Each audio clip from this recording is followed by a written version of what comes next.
بسم الله الرحمن الرحيم. ألف لام ميم. ذلك الكتاب لا ريب فيه هدى للمتقين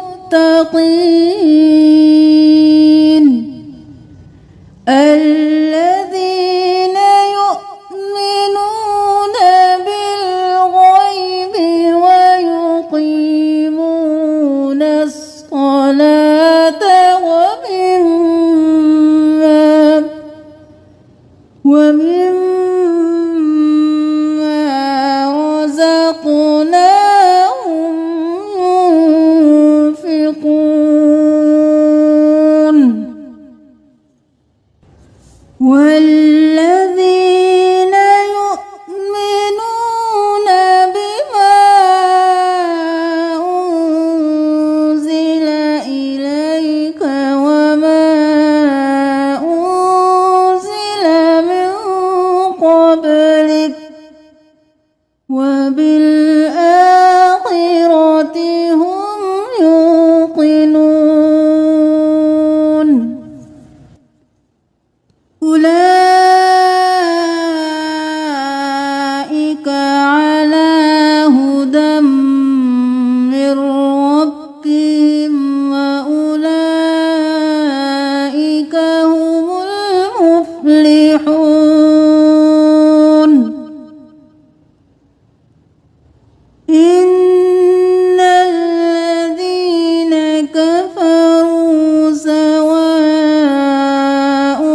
عليهم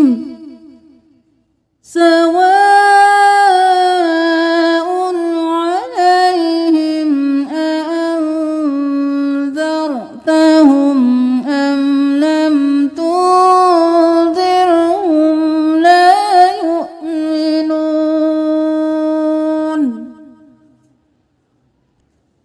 ختم الله على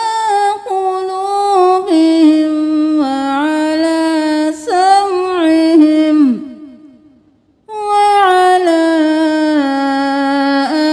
أبصارهم غشاوة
يجعلون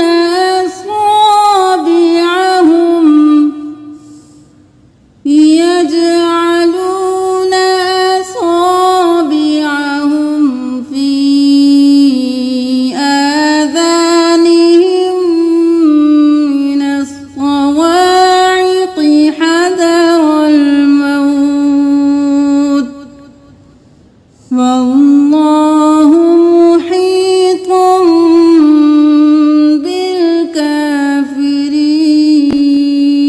بالكافرين يكاد البرق يخطف أبصارهم كلما أضاء لهم مشوا فيه وإذا أظلم عليهم قاموا ولو شاء الله لذهب بسمعهم وأبصارهم إن الله على كل شيء قدير يا أيها الناس اعبدوا ربكم الذي خلقكم والذين من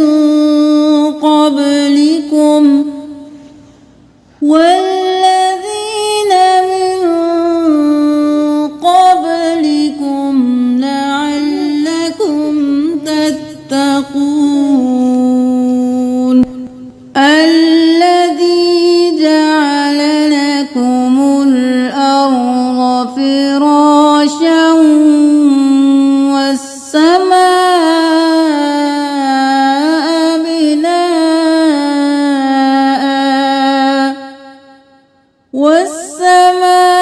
والسماء بناء وأنزل من السماء ماء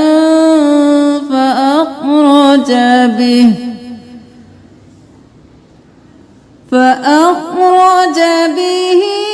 من الثمرات رزقا لكم فلا تجعلوا لله أندادا وأنتم تعلمون وإن كنتم في ريب مما نزلنا على عبدنا فأتوا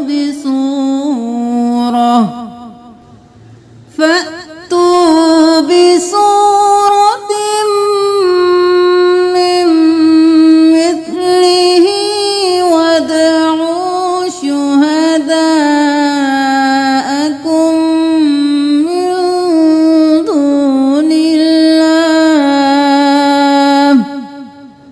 من دون الله إن كنتم صادقين فإن لم تفعلوا ولن تفعلوا فاتقوا النار التي وقودها الناس والحجارة أعدت للكافرين وبشر الذين آمنوا وعملوا الصالحات أن لهم جنات تجري من تحتها الأنهار كلما رزقوا منها من ثمرة رزقا قالوا هذا الذي رزقنا من قبل وأتوا به متشابها ولهم فيها أزواج مطهرة وهم فيها خالدون إن الله لا يستحيي أن يضرب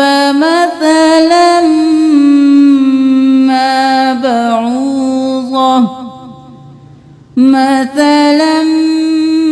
ما بعوضة فما فوقها فأما الذين آمنوا فيعلمون أنه الحق من ربهم وأما الذين كفروا فيقولون ماذا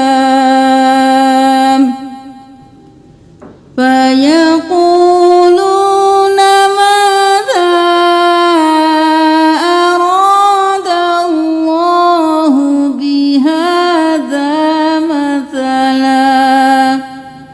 يضل به كثيرا ويهدي به كثيرا وما يضل به إلا الفاسقين الذين ينقضون عهد الله من بعد ميثاقه ويقطعون ما أمر الله به أن يوصل ويفسدون في الأرض أولئك هم الخاسرون كيف تكفرون بالله وكنتم أمواتا فأحياكم ثم يميتكم ثم يحييكم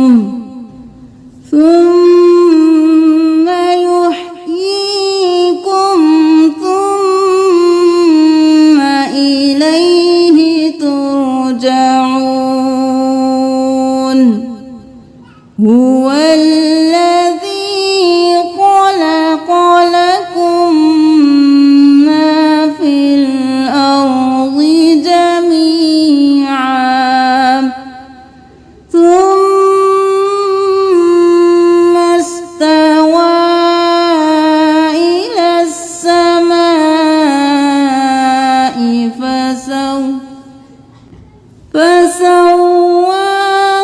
فسواهن سبع سماوات وهو بكل شيء عليم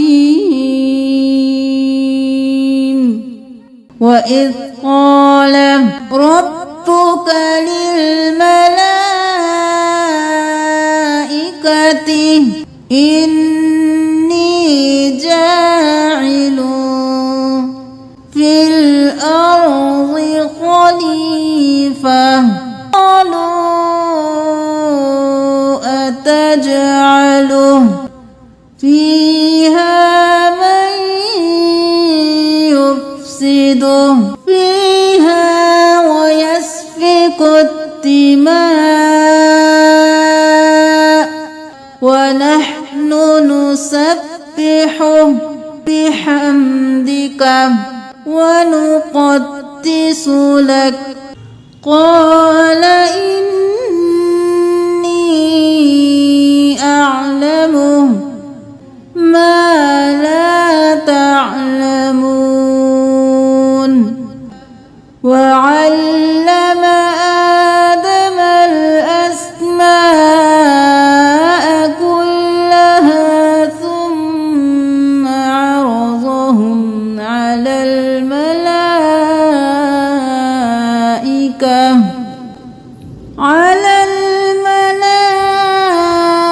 الملائكة فقال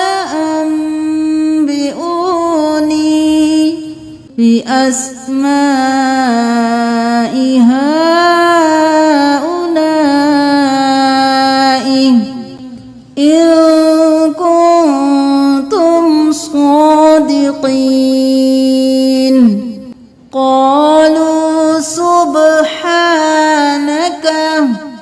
لا علم لنا إلا ما علمتنا إنك أنت العليم الحكيم قال يا آدم أنبئهم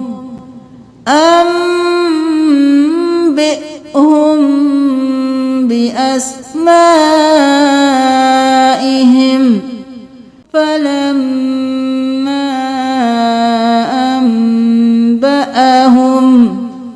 أنبأهم بأسمائهم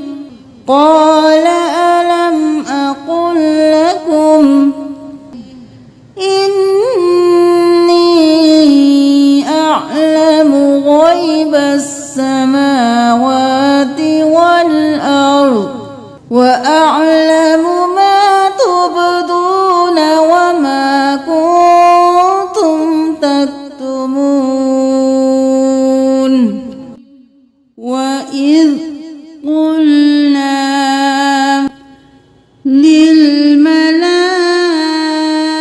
للملائكة اسجدوا لآدم فسجدوا إلا إبليس أبى واستكبر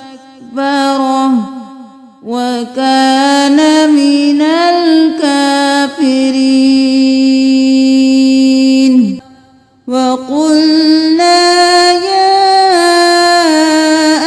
آدم اسكن أنت وزوجك الجنة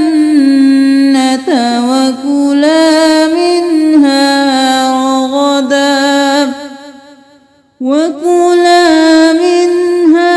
رغدا حيث شئتما ولا تقربا هذه الشجرة فتكونا من الظالمين فأزلهما الشيطان عنها فأخرجهما مما كان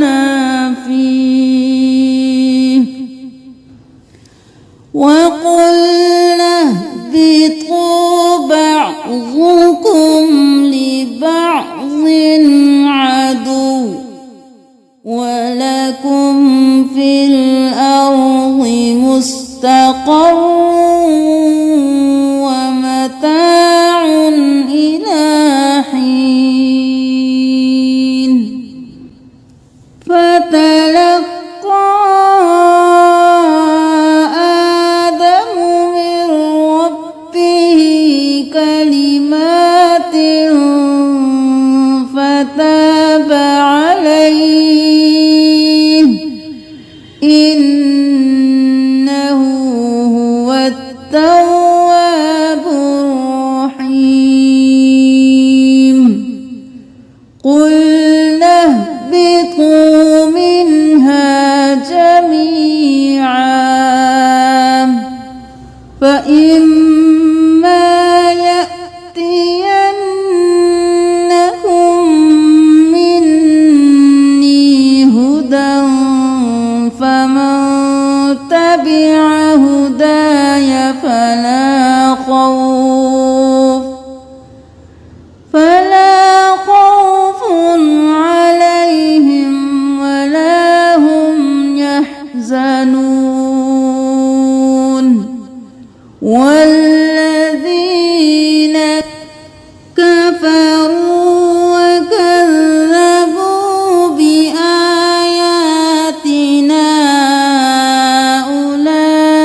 أولئك أصحاب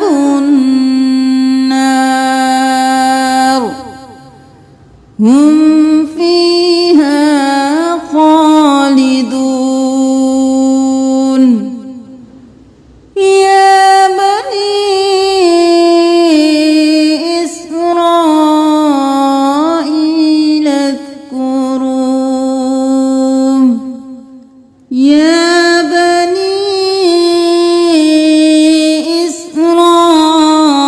إسرائيل اذكروا نعمتي التي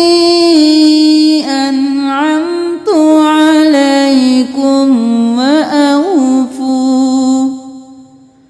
وأوفوا بعهدي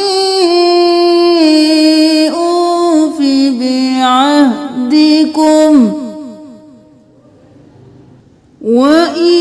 وإياي فارهبون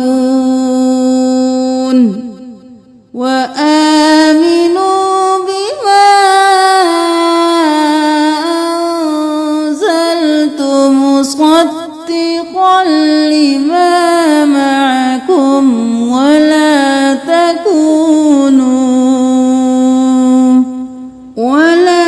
تكونوا أول كافر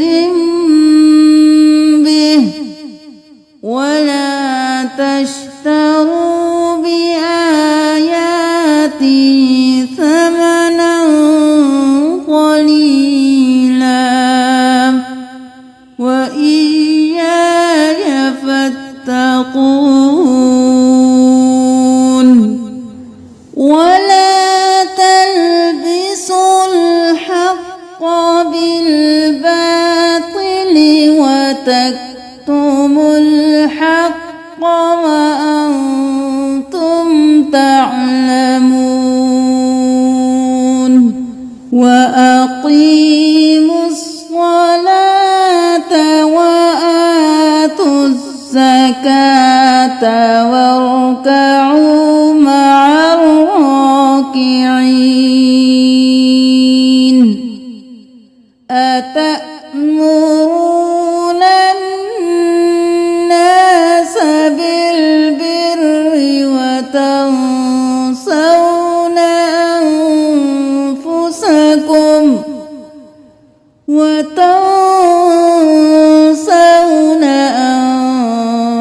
أنفسكم وأنتم تتلون الكتاب أفلا تعقلون واستعينوا بالصبر والصلاة وإنها لكبيرة إلا على الخاشعين الذين يظنون أنهم ملاقو ربهم وأنهم إليه راجعون يا بني إسرائيل اذكروا نعمتي التي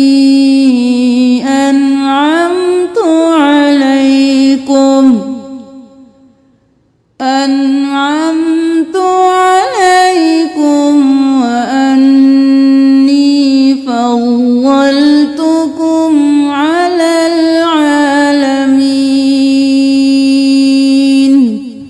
واتقوا يوما لا تجزي نفس عن نفس شيئا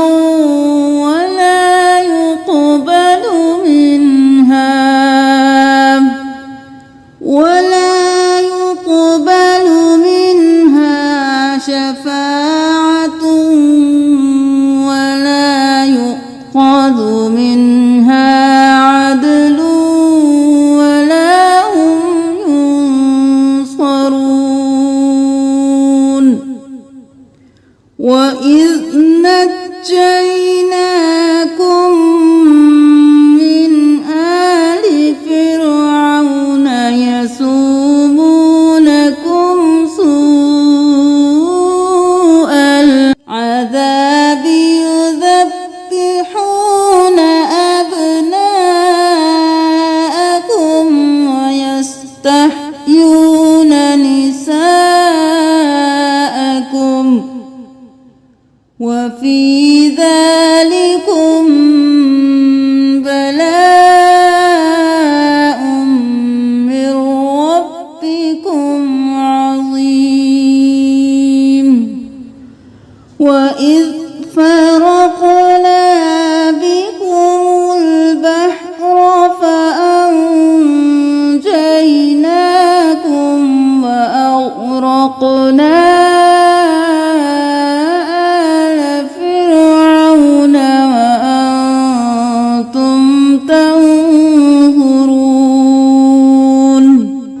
وإذ واعدنا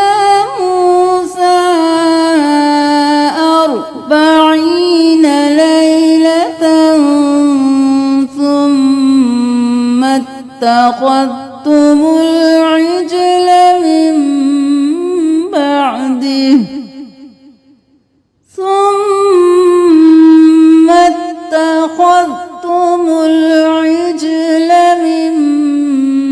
بعده وأنتم ظالمون ثم عفونا عنكم من بعد ذلك لعلكم تشكرون وإذ آتينا موسى الكتاب والفرقان لعلكم تهتدون وإذ قال موسى لقومه يا قوم إنكم ظلمتم أنفسكم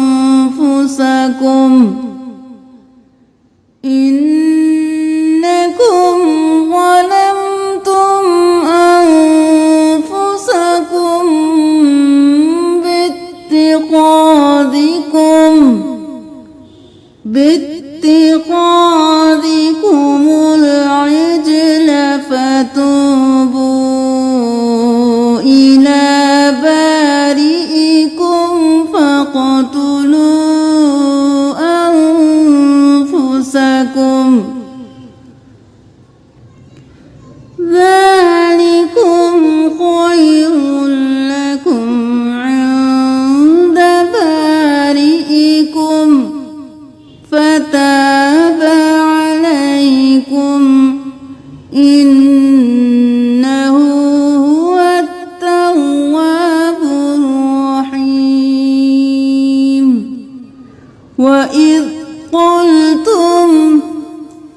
يا موسى لن نؤمن لك حتى نرى الله جهرة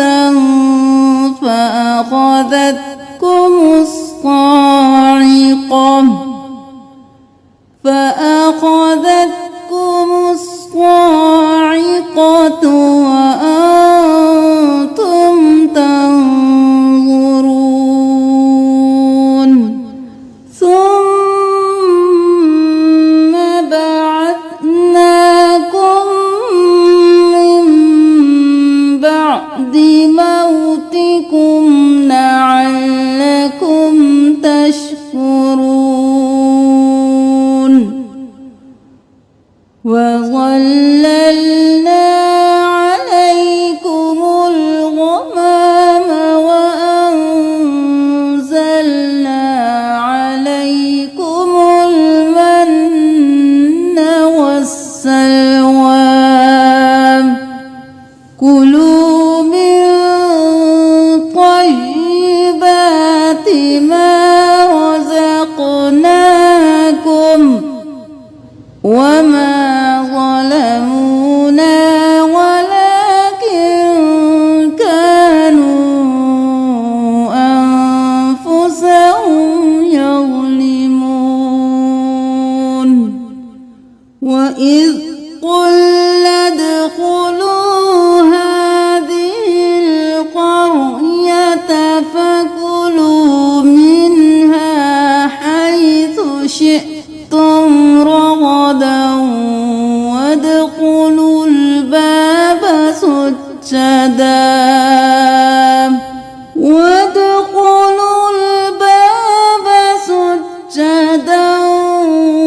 وقولوا حطة نغفر لكم خطاياكم وسنزيد المحسنين فبدل الذين ظلموا قولا غير الذي قيل لهم فأنزلنا على الذين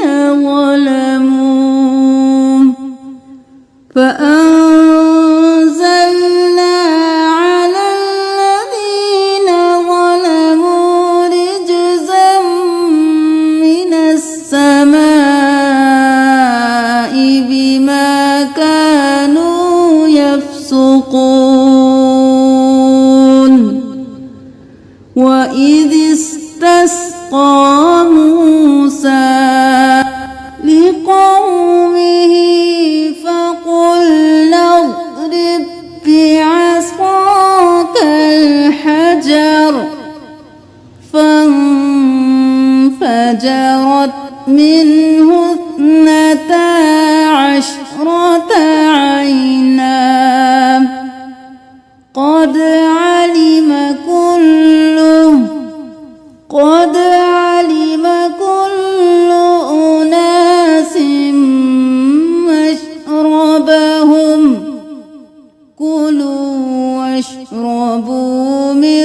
رزق الله ولا تعثوا في الأرض مفسدين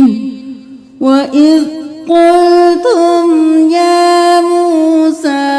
لن نصبر على طعام واحد فادع لنا ربك يخرج لنا مما تنبت الأرض من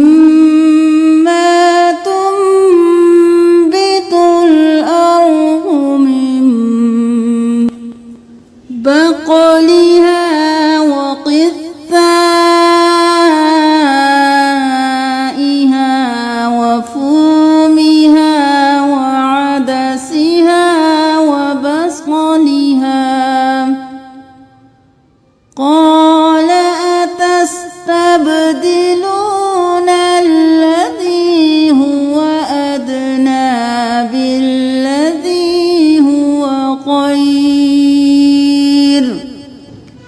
اهبطوا مصرا فإن لكم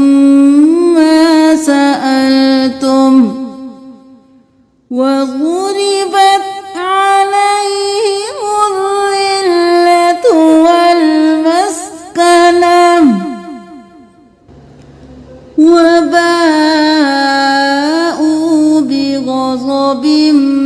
من الله ذلك بأنهم كانوا يكفرون بآيات الله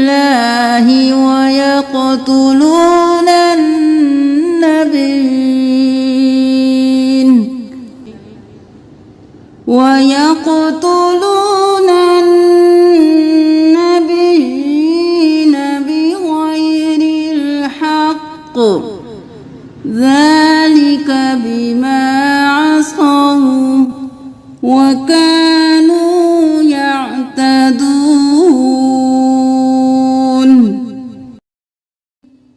إن الذين آمنوا والذين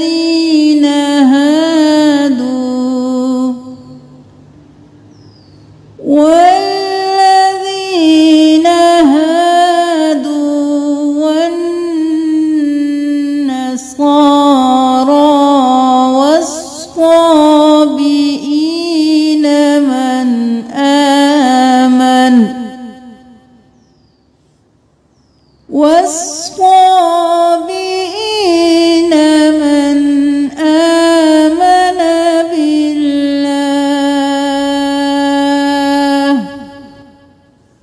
من آمن بالله واليوم الآخر وعمل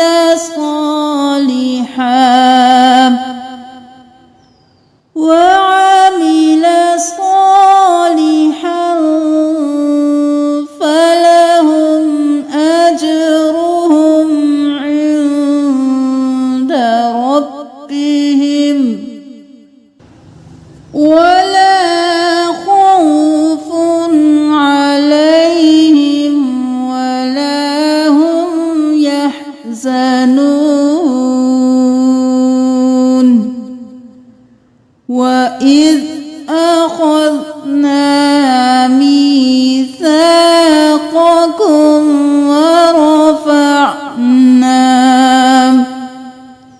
ورفعنا فوقكم الطور خذوا ما آتيناكم بقوة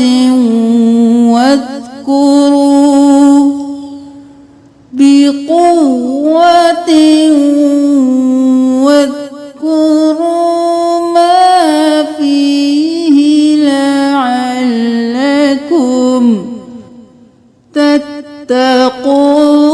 تتقون ثم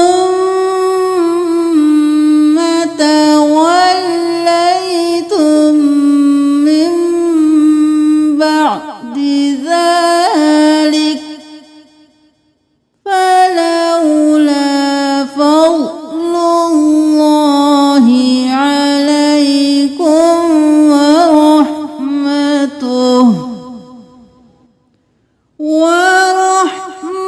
ورحمته لكنتم من الخاسرين ولقد علمتم الذين اعتدوا منكم في السبت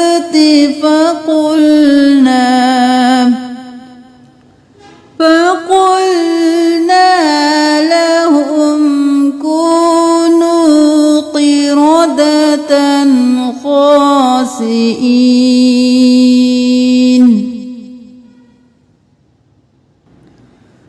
فجعلناها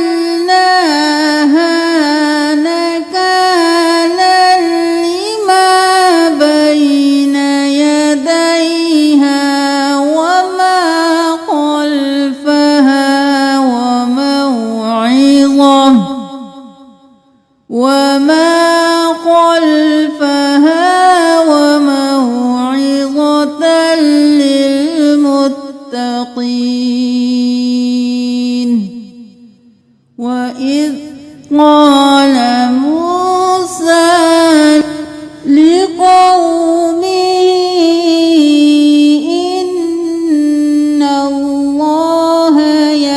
يأمركم أن تذبحوا بقرة. قالوا أتتخذنا هزوا. قال أعوذ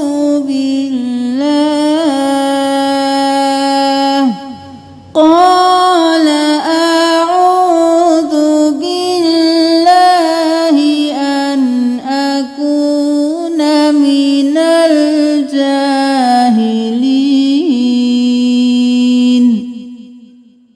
قالوا ادع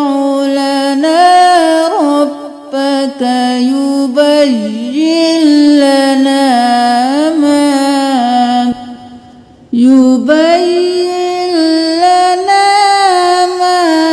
هي. قال إنه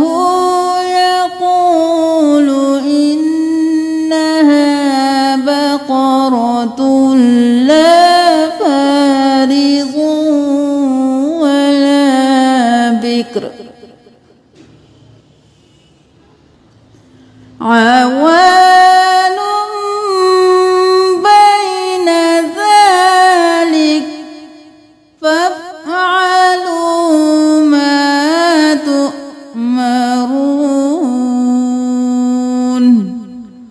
قالوا ادع لنا ربك يبين لنا ما لونها. قال إنه يقول إنها بقرة صفراء فاقع لونها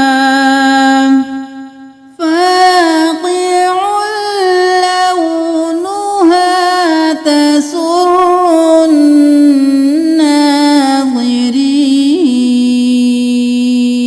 الناظرين. قالوا ادع لنا ربك يبين لنا ما هي. إن البقرة شابه علينا وإنا إن شاء الله لمهتدون.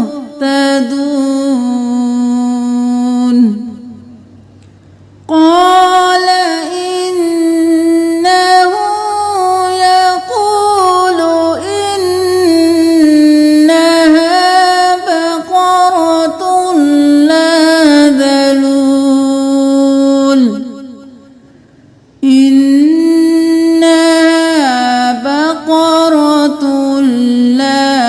ذلول تثير الأرض ولا تسقي الحرث مسلمة لا شية فيها. قالوا الآن جئت بالحق فذبحوها وما كادوا يفعلون. وإذ قتلتم نفسا فادارأتم فيها والله مخرج ما كنتم تكتمون فقلنا اضربوه ببعضها كذلك يحيي الله الموتى ويريكم آياته لعلكم تعقلون ثم قست قلوبكم من بعد ذلك فهي كالحجارة أو أشد قسوة وإن من الحجارة لما يتفجر منه الأنهار وإن منها لما يشقق فيخرج منه الماء وإن منها لما يهبط من خشية الله وما الله بغافل عما تعملون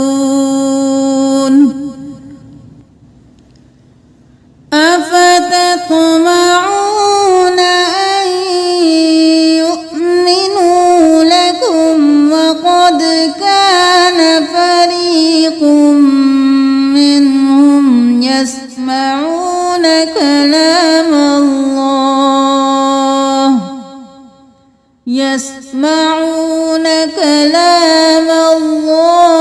ثم يحرفونه من بعد ما عقلوه وهم يعلمون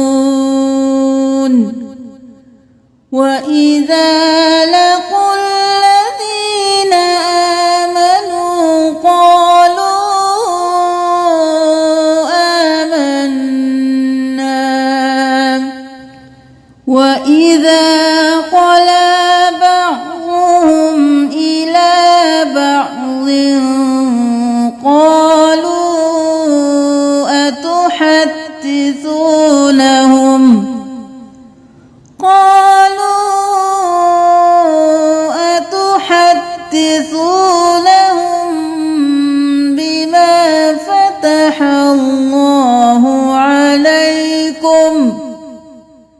بما فتح الله عليكم ليحاجوكم به عند ربكم أفلا تعقلون أولا يعلمون أن الله يعلم ما يسرون وما يعلنون ومنهم أميون لا يعلمون الكتاب إلا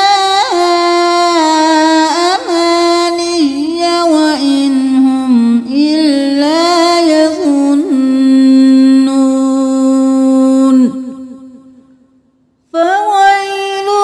للذين يكتبون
به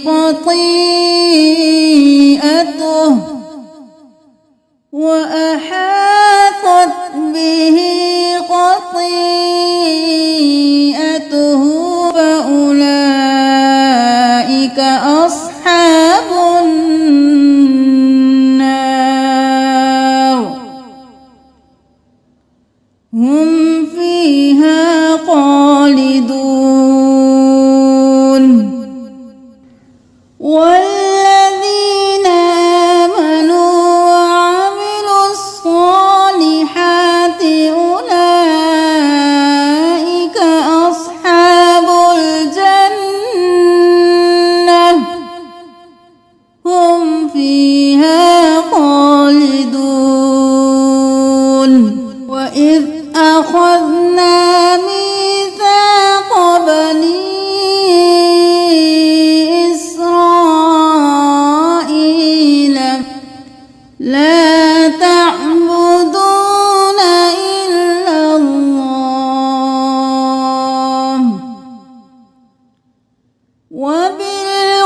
وبالوالدين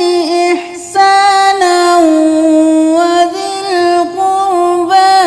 واليتامى والمساكين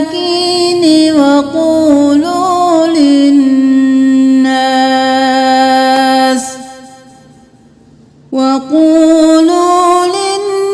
للناس حسنا وأقيموا الصلاة وآتوا الزكاة ثم توليتم إلا قليلا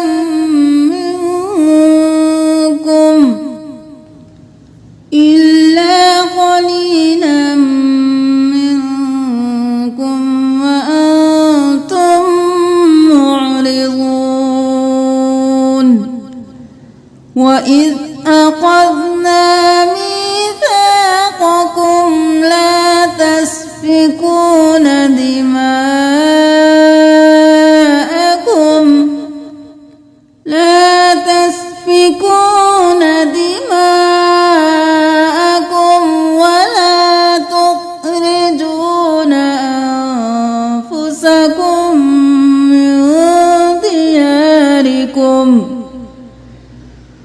ولا تخرجون أنفسكم من دياركم ثم أقررتم وأنتم تشهدون ثم أنتم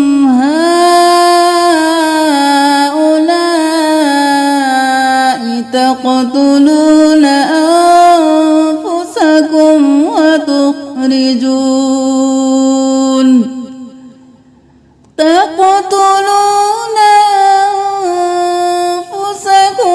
وتخرجون فريقا منكم من ديارهم تظاهرون عليهم بالإثم والعدوان وإن يأتوكم أسارى تفادوهم وهو محرم عليكم إخراجهم أفتؤمنون ببعض الكتاب وتكفرون ببعض فما جزاء من يفعل ذلك منكم إلا خزي في الحياة الدنيا ويوم القيامة يردون إلى أشد وما الله بغافل عما تعملون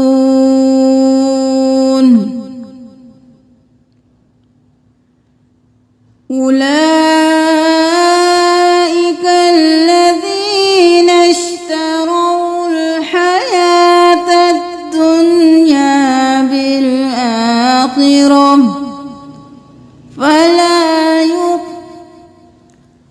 فلا يخفف عنهم العذاب ولا هم ينصرون ولقد آتينا موسى الكتاب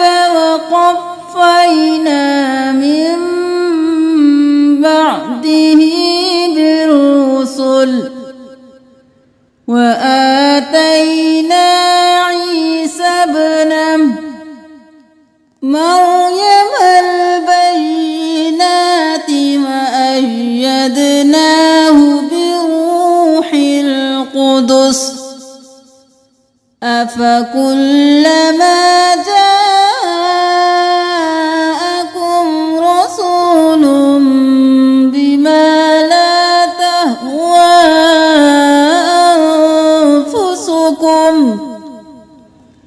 بما لا تهوى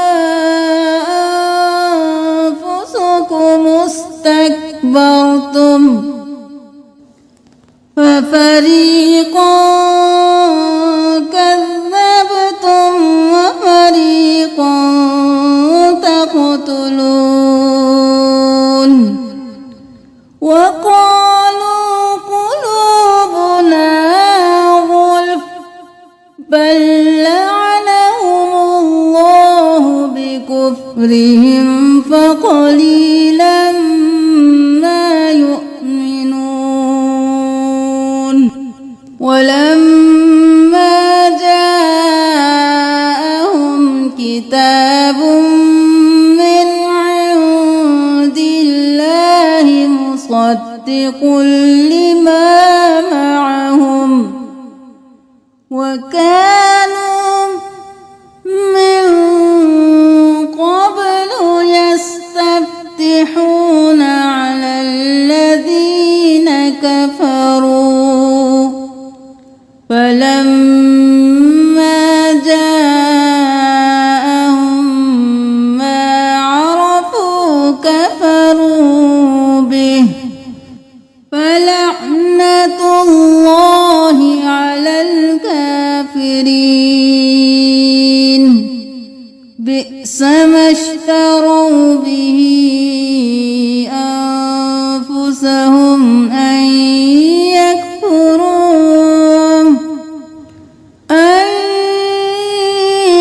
يكفروا بما أنزل الله بغيا أن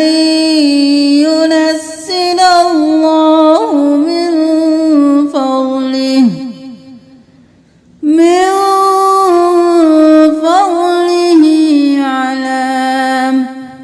على من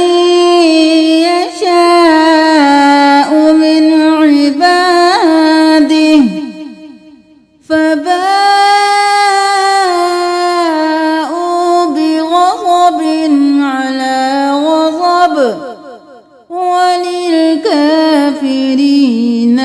عذاب مهين وإذا قيل لهم آمنوا بما أنزل الله قالوا نؤمن بما أنزل علينا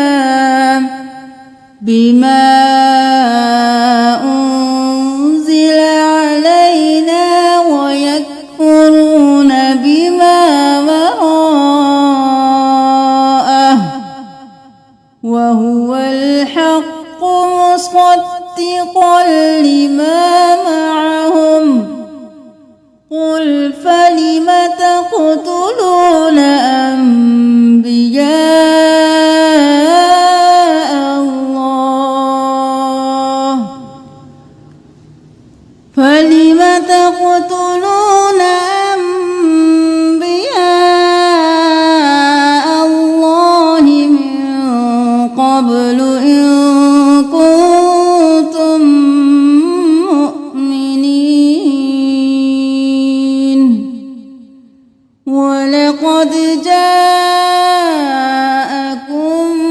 موسى بالبينات ثم اتخذتم العجل من بعده وأنتم ظالمون وإذ أخذنا ميثاقكم ورفعنا فوقكم الطور خذوا ما آتيناكم بقوة واسمعوا قالوا سمعنا وعصينا وأشربوا في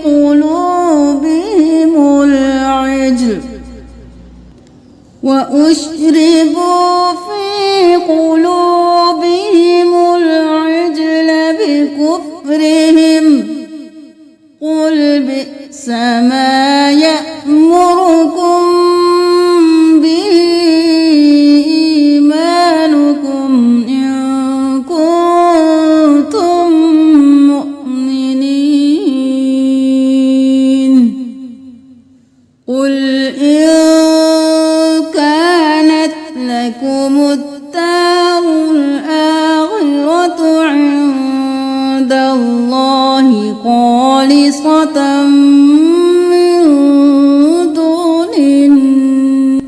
الناس فتمنوا الموت إن كنتم صادقين ولن يتمنوه أبدا بما قدمت أيديهم والله عليم بالظالمين ولتجدنهم أحرص الناس على حياة ومن الذين أشركوا يود أحدهم لو يعمر 1000 سنة وما هو بمزحزحه من العذاب أن يعمر والله بصير بما يعملون قل من كان عدوا لجبريل فإنه نزله على قلبك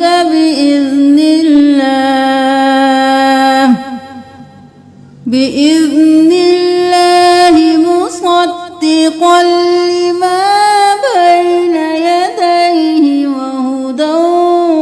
وبشرى للمؤمنين من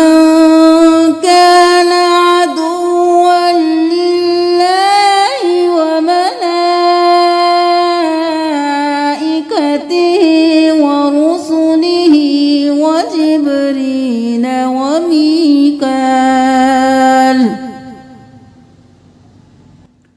وجبريل وميكال فإن الله عدو للكافرين ولقد أنزلنا إليك آيات بينات وما يكفر بها إلا الفاسقون أوكلما عاهدوا عهدا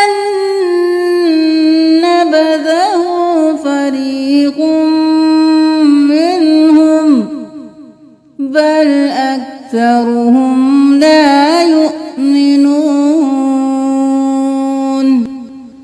ولما جاءهم رسول من عند الله مصدق لما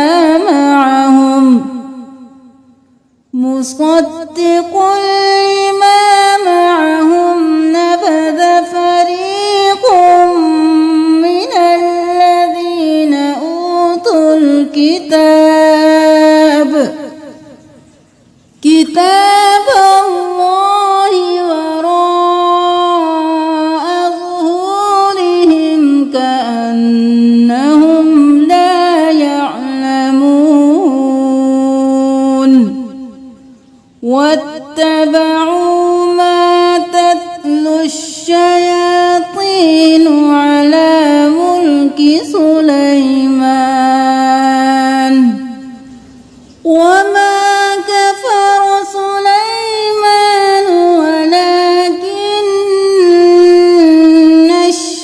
الشياطين كفروا يعلمون الناس السحر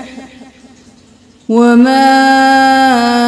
أنزل على الملكين ببابل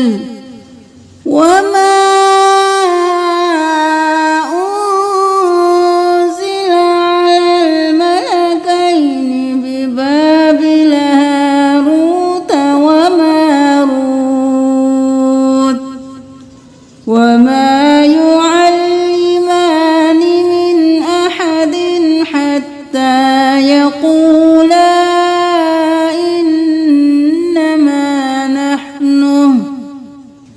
إنما نحن فتنة فلا تكفر فيتعلمون منهما ما يفرقون به بين المرء وزوجه وما هم بضارين به من أحد إلا بإذن الله ويتعلمون ما يضرهم ولا ينفعهم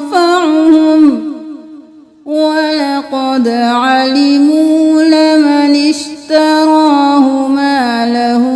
في الآخرة من خلاق ولبئس ما شروا به أنفسهم لو كانوا يعلمون ولو أنهم آمنوا واتقوا لمثوبة من عند الله خير لو كانوا يعلمون يا أيها الذين آمنوا لا تقولوا راعنا وقولوا انظرنا واسمعوا وللكافرين عذاب أليم ما يود الذين كفروا من أهل الكتاب ولا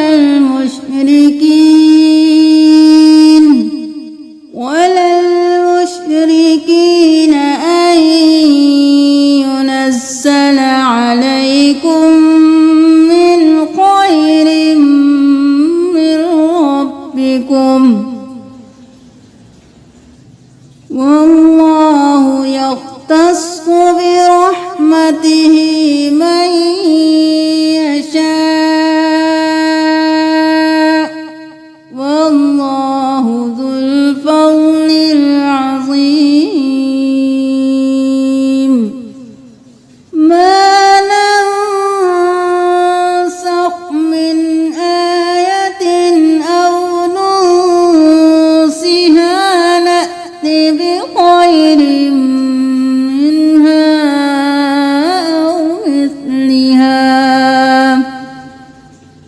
ألم تعلم أن الله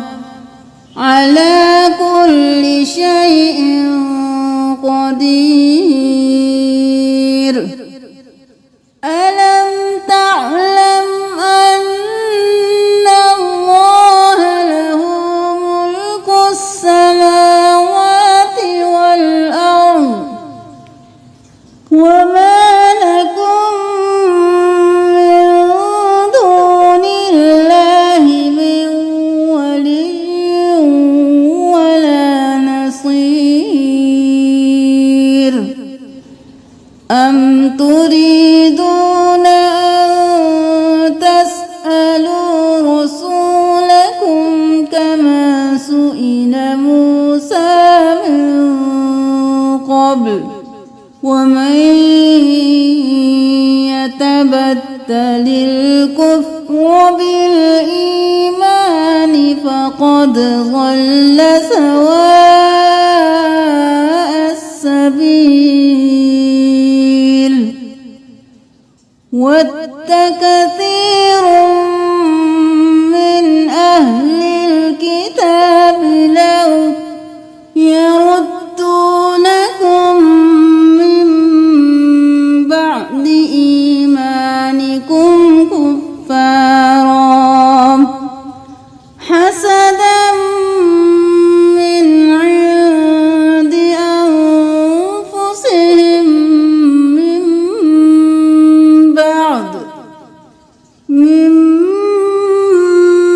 بعد ما تبين لهم الحق فاعفوا واصفحوا حتى يأتي الله بأمره إن الله على كل شيء قدير وأقيموا الصلاة وآتوا الزكاة وما تقدموا لأنفسكم من خير تجدوه عند الله إن الله بما تعملون بصير وقالوا لن يدخل الجنة إلا من كان هودا أو نصارى تلك أمانيهم قل هاتوا برهانكم إن كنتم صادقين بلى من أسلم وجهه لله وهو محسن فله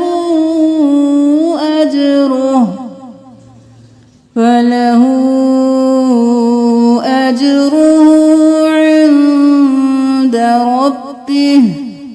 ولا خوف عليهم ولا هم يحزنون وقالت اليهود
ومن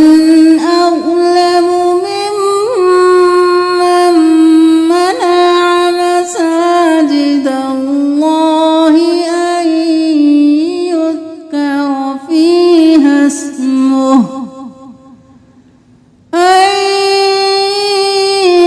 يذكر فيها اسمه وسعى في خرابها أولئك ما كان لهم أن يدخلوها إلا خائفين لهم في الدنيا خزي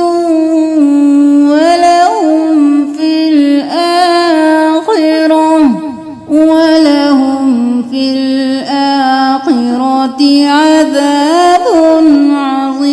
عظيم ولله المشرق والمغرب فأينما تولوا فثم وجه الله إن الله واسع عليم وقالوا اتخذ الله ولدا سبحانه بل له ما في السماوات والأرض كل له قانتون بديع السماوات والأرض وإذا قضى أمرا فإنما يقول له كن فيكون وقال الذين لا يعلمون لولا يكلمنا الله أو تأتينا آية كذلك قال الذين من قبلهم مثل قولهم تشابهت قلوبهم قد بينا الآيات لقوم يوقنون إنا أرسلناك بالحق بشيرا ونذيرا ولا تسأل عن أصحاب الجحيم ولن ترضى عنك اليهود ولا النصارى حتى تتبع ملتهم قل إن هدى الله هو الهدى ولئن اتبعت أهواءهم بعد الذي جاءك من العلم ما لك من الله من ولي ولا نصير الذين آتيناهم الكتاب يتلونه حق تلاوته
ولا يقبل منها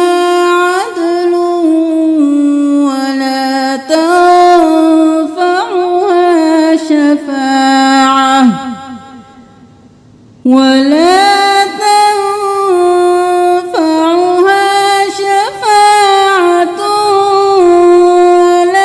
هم ينصرون وإذ ابتلى إبراهيم ربه بكلمات فأتمهن قال إني جاعلك للناس إماما قال ومن ذريتي قال لا ينال عهد الظالمين وإذ جعلنا البيت مثابة للناس وأمنا واتخذوا من مقام إبراهيم مصلى وعهدنا إلى إبراهيم وإسماعيل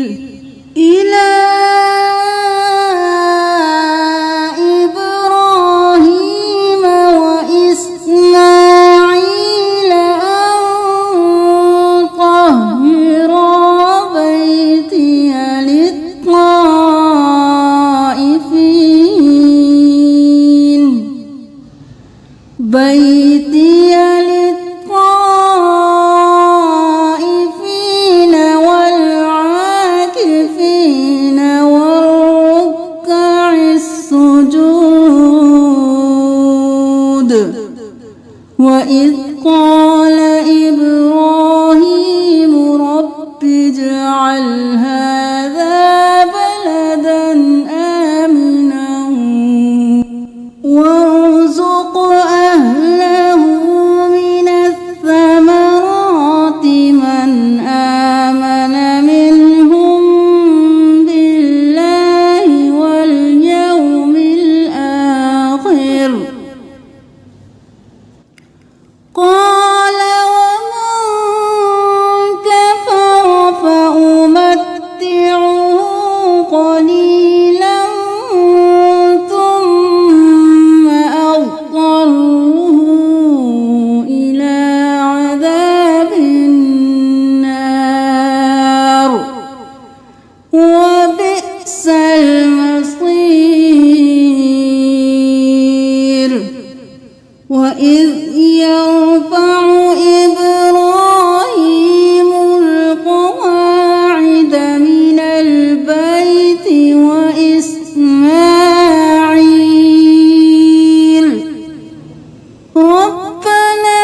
تقبل منا إنك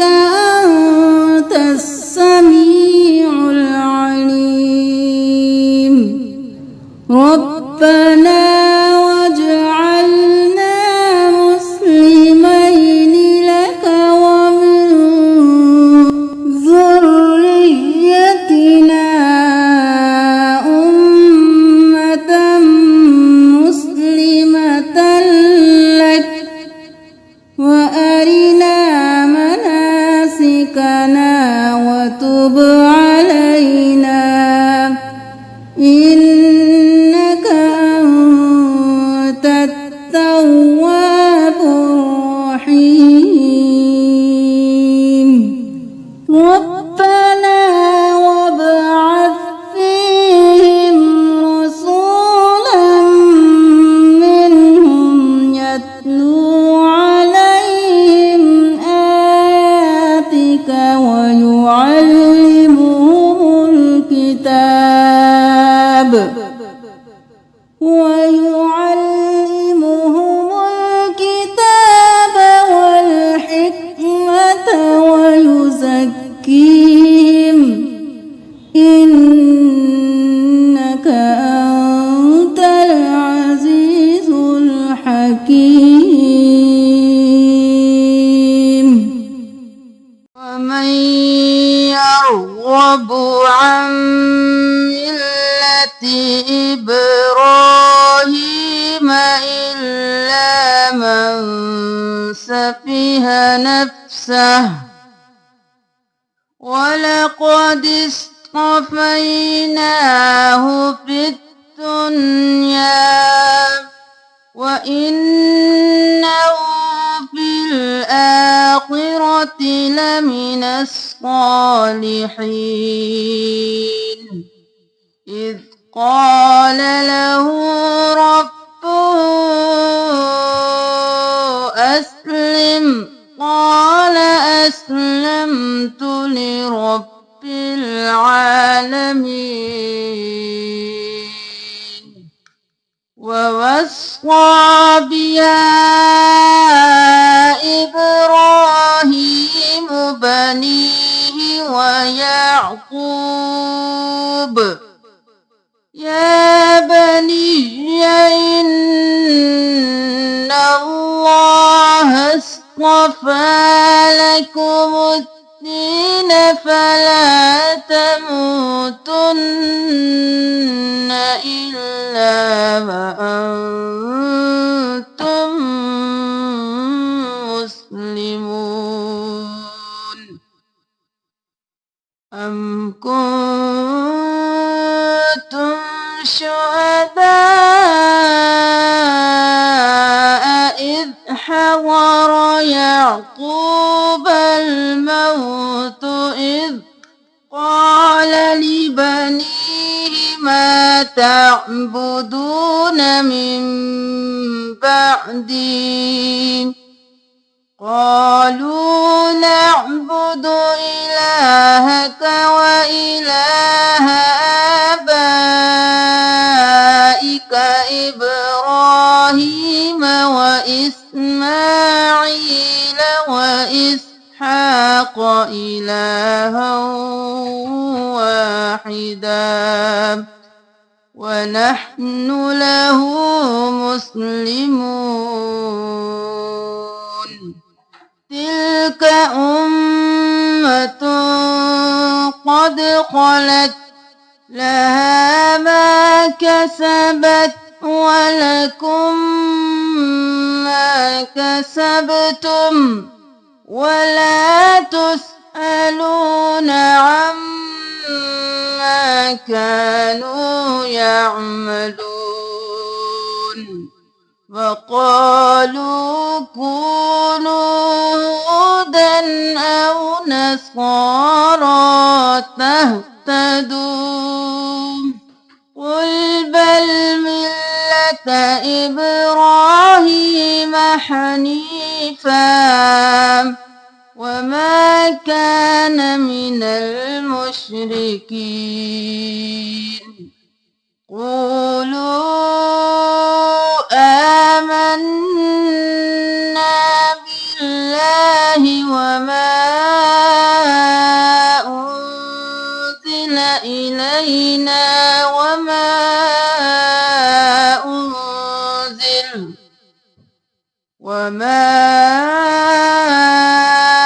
أنزل إلى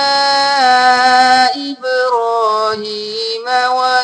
وإسماعيل وإسحاق ويعقوب والأسباط وما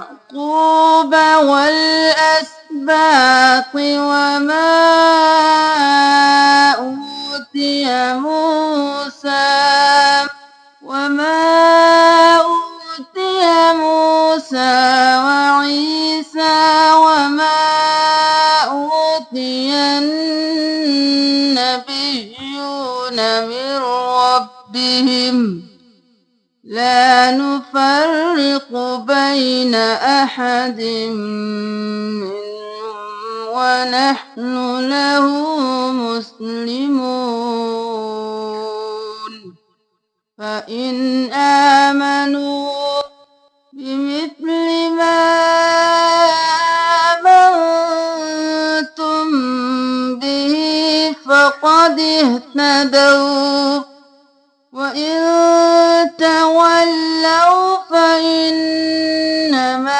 هم في شقاق فسيكفيكهم الله وهو السميع العليم صبغة الله ومن أحسن من الله صبغة ونحن له عابدون قل أتحاجوننا في الله وهو ربنا وربكم ولنا أعمالنا ولكم أعمالكم ونحن له مخلصون أم تقولون إن إبراهيم وإسماعيل وإسحاق ويعقوب والأسباط كانوا هودا أو نصارى قل أأنتم أعلم أم الله ومن أظلم ممن كتم شهادة عنده من الله وما الله بغافل عما تعملون تلك أمة قد خلت لها ما كسبت ولكم ما كسبتم ولا تسألون عما كانوا يعملون صدق الله العظيم.